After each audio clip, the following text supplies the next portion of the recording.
Hello everyone, my name is Diego and today I will be presenting my video for the second task of translation techniques about the text that we were able to make during this homework. And so yeah, we will first start with Eugene Nida from the Bible translation to modern translation studies. This is the first point that we are going to do during this video in order to explain.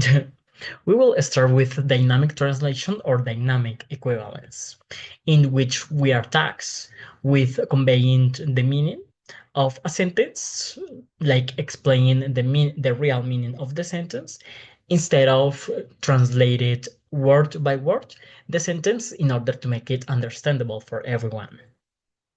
The formal translations, the last this one has a different but equally significant focus, in which is a cultural and contextual point in translation. When we talk about translation, it is important to consider contextualization and taking into account both social and also the cultural as well of economic context, which can vary depending on the audience we want to reach or where we want to make an impact. The next point is that the language needs to be clear, needs to be neutral and fluid to everyone in order to avoid any doubts from the listening public and from the topic, of course. It is important to emphasize in linguistic meanings, in which is necessary for translator to take into account the use of words in particular contexts and how their interpretation can vary depending on the usage. And lastly, or finally, there is a significant difference and improvement that can be achieved with the help of professionals and people that are experiment in the area. We can gain new insights to ensure that translation is effective and appropriate for everyone. And that was the first part.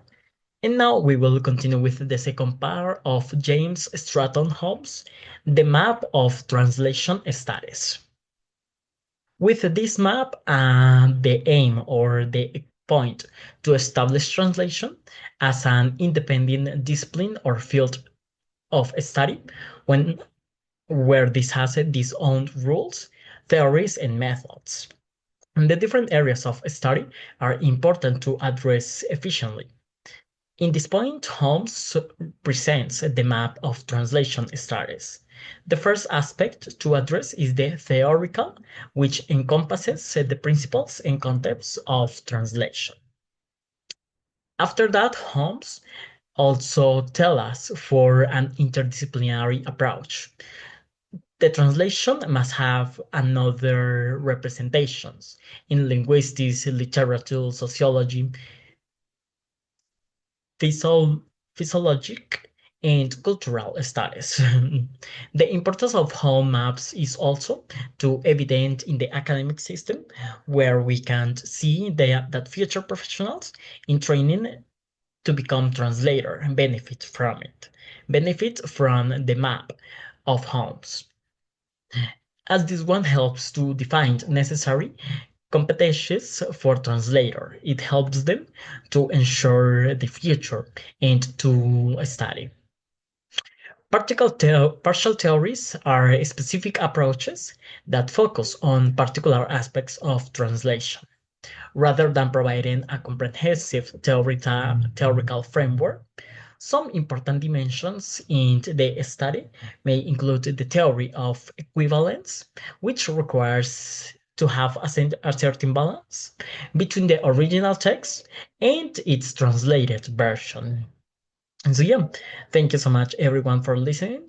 This was my video for the translation techniques.